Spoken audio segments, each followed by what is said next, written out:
सभी को नमस्कार। जैसे कि आप सभी को पता है कि आज बाबा डॉक्टर भीमराव अंबेडकर जी की जयंती है। ठीक है। बहुत छोटे से स्वरूप में हम कुछ बातें आप लोगों से करना चाहेंगे और मैं चाहूँगा कि इन बातों को आप लोग विचारों में लाएं, अपनी अपनी भावनाओं में लाएं और इस ललितपुर को, इस धरती को बहुत अच्छा बनाने की आवश्यकता की जिम्मेदारी भी हमारी होती है। ठीक। आज भीमराव अंबेडकर जी के समय पे सबसे ज़्यादा छुआछूत का प्रकोप था, सब लोगों को पता है। उन्होंने बहुत ही कष्टमय जीवन व्यतीत किया, है ना। और जब उनने ठोकरें खाई उसके बाद वो इतने महान व्यक्ति बन पाए। तो कहने का मतलब ठोकरों के बाद ही व्यक्ति सफलता की सीढ़ियां चढ़ता है। उनको परेशान किया गया, बहुत सारी चीज़ें आई, हो सकता है आप लोगों ने पढ़ा हो। तो हमें ये बात तो है ही कि हमें भाई प्रेरणा लेने की आवश्यकता है, चूँकि आज का दिन है। तो उस समय जातिवाद बहुत ज़्यादा था और मैं जो भी बात आप लोगों से करना चाहता हूँ वो ये है कि मेरी बात को मानने की आवश्यकता नहीं है, समझने की आवश्यकता है। उसके बाद एक छोटी सी ये गोष्ठी समझ लीजिए। अगर आप लोगों के कोई भी प्रश्न आते हैं तो आप लोग पूछिएगा, उसके मैं जवाब भी देना चाहूँगा। अच्छा, ये बताइए कि पहले शिक्षा का जो स्तर था वो कम था या ज़्यादा था?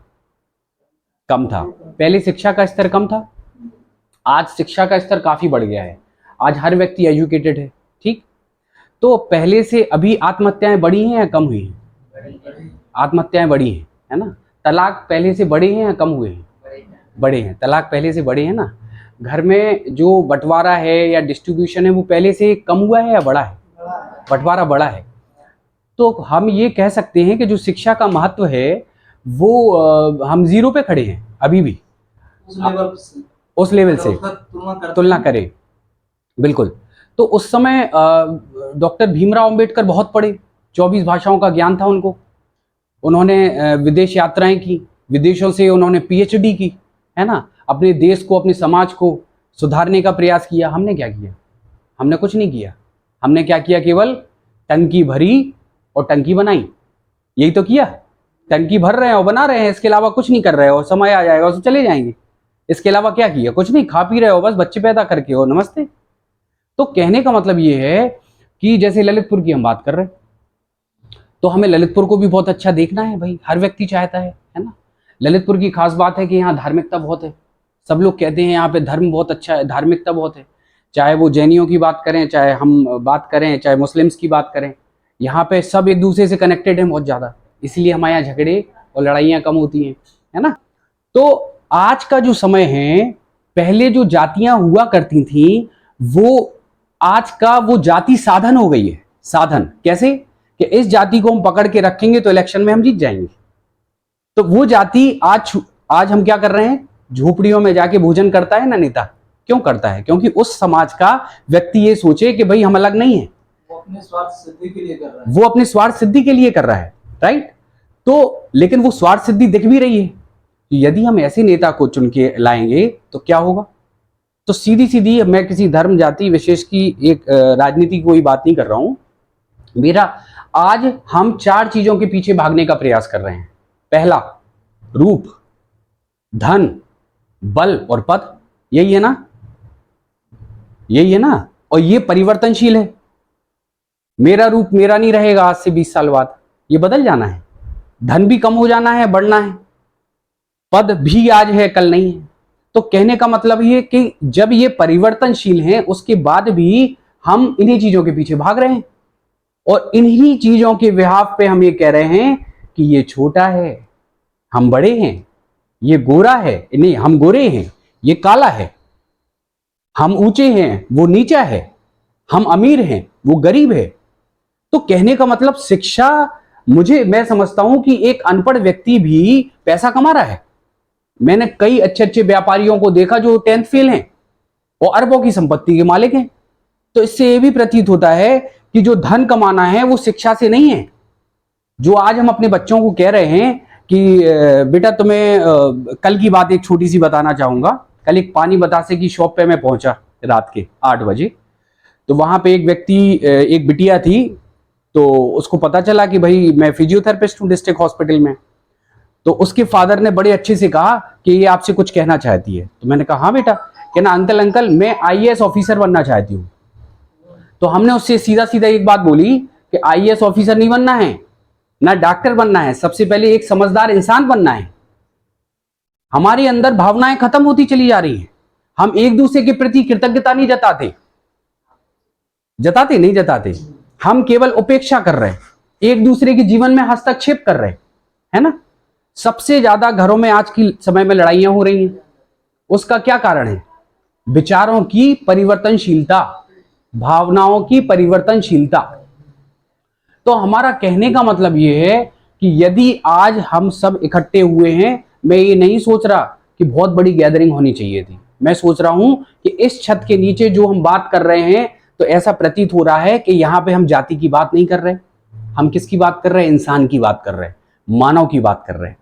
प्रकृति ने जो हमें एक संबंधी बना के भेजा है, उसकी मैं बात करना चाहता हूं। कैसे? जब आदि मानव हुए, उनको पता था कि उनकी जाति क्या है? उनको नहीं पता था ना। सब जो खाते थे सो वो खाते थे। जातियां किसने बनाई? हमने बनाई। और आज सबसे ज्यादा दुखी कौन है? हम ज्यादा दुखी हैं, है ना। न्यूक्लियर फैमिली आ गई, छोटी छोटी परिवार हो गए। समाज को किसने बांटा? हमने बांटा। अभी मैं बगल से निकला तो एक बोर्ड मुझे मिला, साहू समाज आपका स्वागत करता है। एक बोर्ड मिला कि जैन समाज आपका स्वागत करता है। एक बोर्ड मिला मंसूरी समाज स्वागत करता है। ठीक, तो मतलब ब्राह्मणों में भी हम 20 बट गए, अलग अलग ग्रुप में आ गए। मुस्लिम्स में भी हम अलग अलग ग्रुपों में आ गए। तो हम क्या कर रहे हैं? अपना समाज, अपना तेरी, हमारा अपना। अरे काय का अपना? इंसान, ईश्वर ने, प्रकृति ने हमें एक संबंधी बना के भेजा है, और हर व्यक्ति का एक संबंध है। ये पता आप लोगों को? हर व्यक्ति का एक संबंध, इनसे मेरा एक संबंध है, आपसे एक मेरा संबंध है। उस संबंध के बारे में मैं बताना चाहता हूं। जैसे किसी शॉप पे मैं जाता हूं, शक्कर मुझे खरीदनी है, तो क्या मैं पैसे को तो खा नहीं लूंगा? खाऊंगा तो शक्कर को ना। तो उस दुकान पे जाके यदि वो शक्कर वाला शक्कर नहीं रखेगा, तो मुझे शक्कर कौन देगा? खेत से तो उगा के हम ले नहीं आएंगे शक्कर, या गन्ने के फैक्ट्री में जाएंगे। तो उस व्यक्ति ने जब इतनी मेहनत के बाद 1 किलो शक्कर का रेट तय हुआ सरकार द्वारा, तो वो भी तो हमारा एक संबंधी हुआ या नहीं? हुआ या नहीं? बताइए। तो कहने का मतलब, जब हर व्यक्ति एक दूसरे का संबंधी है, तो फिर लड़ाई किस काम की? बताइए। तो हर व्यक्ति संबंधी है। एक सफाई वाला जो है, झाड़ू लगाता है, सफाई करता है, वो भी हमारा संबंधी है। एक पंडित पूजा के लिए आता है, वो भी हमारा संबंधी है। तो हम एक दूसरे के पूरक हैं कि नहीं है? है ना। अपन क्या कहते हैं? ये मानव है, ये मानव है भाई। ये नहीं होते अगर, तो हम होते? हम नहीं होते। तो कहने का मतलब ये है कि हमें ऊंच नीच को भी हटाना पड़ेगा, जातिवाद को भी हटाना पड़ेगा, अमीरी गरीबी को भी हटाना पड़ेगा, और एक दूसरे के प्रति कृतज्ञता का भाव लाने की बहुत आवश्यकता है। कृतज्ञता की हिंदी में थोड़ा बताना चाहूंगा कि जैसे सबसे ज्यादा हिंदुस्तान में पत्नी पति की उपेक्षाएं करती है, पति पत्नी की उपेक्षाएं करते हैं, और कोई काम नहीं कर रहे। कहने, एक महिला है, अगर उसकी मैं बात करना चाहूं, तो 30 में 30 दिन भोजन बना के देती है अपने पति को।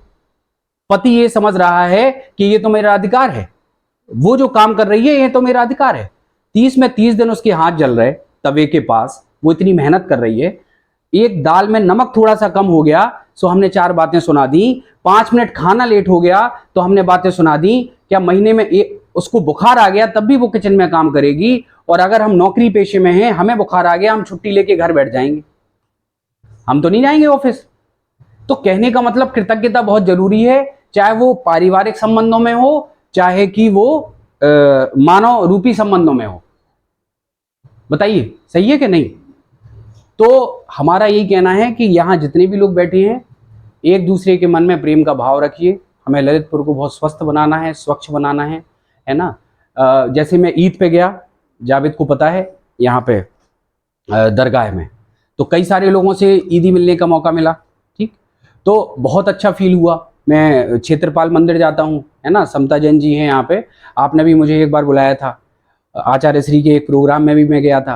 प्रतिभा स्थली भी मैं जाता रहता हूँ, मैं गुरुद्वारे भी जाता रहता हूँ। तो कहने का मतलब ये है कि जो मैं आनंद महसूस करता हूँ, वो इसलिए करता हूँ क्योंकि मैं मानसिकता से स्वतंत्र होने का प्रयास कर रहा हूँ। मैं स्वतंत्र हूँ। अभी हम सब बंधे पड़े हैं, ये वही सक्सेस भी होगा, वही सफल होगा व्यक्ति। 100% सफल होना है। बिना सफल, यही तो है, इंसानियत से बड़ा धर्म ही नहीं हो सकता। और हर धर्म में सिखाई जाती है इंसानियत। सबसे बड़ी बात तो ये है, कोई धर्म ये सिखाते ही नहीं है कि अपना पराये का भेद रखो, है ना। आदमी सर होता क्या है कि वो नीचे आकर के जो है ना, उस अभी तक हम जो कर रहे हैं वो क्या कर रहे हैं, एक दूसरे को प्रभावित करने का प्रयास कर रहे हैं और अंदर से खोखले हैं। मैं अच्छी टी शर्ट पहन के आ गया तो मैं अंदर से हो सकता हूं कि मैं स्वच्छ नहीं हूं अपने विचारों से, अपनी मानसिकता से, लेकिन नहीं, मेरे पास महंगा मोबाइल है, इसको देख के मेरा परिचय हो रहा है, महंगा टी शर्ट है, इससे मुझे देख के परिचय हो रहा है। ये देख लिए हम कितने खोखले हो चुके। अरे योग्यता तो उसको कहते हैं कि हम अंदर से योग्य बने कि सामने वाला ऑटोमेटिकली फील करे कि हम कैसे हैं, यही है असली योग्यता। तो अंबेडकर जी ने भी एक बहुत अच्छी बात कही कि शिक्षा ही समझदारी का प्रतीक है, और शिक्षित अगर ये बच्ची को भी पढ़ना है तो इसको समझदार होने के लिए पढ़ना है। आज हम अपने बच्चे से क्या कहते हैं, पैसा कमाओगे, खूब पढ़ो मन लगा के, फिर तुम्हें खूब पैसा कमाना है। और मैंने अच्छे अच्छे अरबपतियों को भी देख लिया है कि पैसा कमाने के बाद भी वो खालीपन है, वो खाली ही है अंदर से। क्यों? एक समय था जब केवल फिएट और एम्बेसडर हुआ करती थी गाड़ी, एक कपड़े सिलते थे सबके, अपने माता पिता दादा दादी के कपड़े सिलते थे कि नहीं सिलते थे। आज के परिवार 3-3 मॉलों में जाएंगे बच्चे की एक ड्रेस लेने के लिए, और खाली हाथ लौट के आ जाते 3 घंटे बर्बाद करके, कि झांसी जाके लेंगे। अब यहाँ के मॉल में तो कुछ है ही नहीं। तो मतलब हम किस स्थिति में, किस विकृति, किस बीमारी की तरफ जा रहे हैं ये देख रहे हैं। एक दिन हमारे घर में एक छोटी सी चर्चा हुई, मैंने किसी व्यक्ति की कमियां निकाली कि भाई वो फलाना रिश्तेदार ठीक नहीं है, वो अच्छा नहीं है। संयोग से वो दूसरे दिन आ गए रिश्तेदार, मेरा बच्चे ने सुन लिया, मैं अपनी वाइफ से बात कर रहा था, और जैसे ही वो रिश्तेदार आया, एक उदाहरण दे रहा हूं, जैसे ही वो रिश्तेदार आया तो मैंने अपने बच्चे से कहा, अरे चरण छू, आशीर्वाद लो। अब वो कंफ्यूज, वो कह रहा, पापा कल तो आप उनकी कमियां बता रहे थे, आज आप संस्कार सिखा रहे हो। तो ये हमारे घरों में हो रहा है कि एक तरफ तो हम केवल बुराइयों की पुल बांध रहे हैं और बच्ची से कहते हैं कि संस्कारी बनो। माता पिता की खुद की कमी कहलाई कि नहीं कहलाई?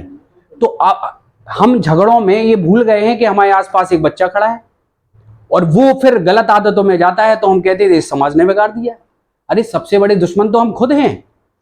तो इसीलिए सभी लोगों का बहुत बहुत धन्यवाद, और आप सभी को आज डॉक्टर भीमराव अंबेडकर की जयंती की बहुत बहुत शुभकामनाएं, और समाप्त करते हैं। किसी का कोई प्रश्न, कोई पूछना चाहता है? जल्दी में है मैडम, 1 मिनट और। कोई पूछना चाहता है कुछ?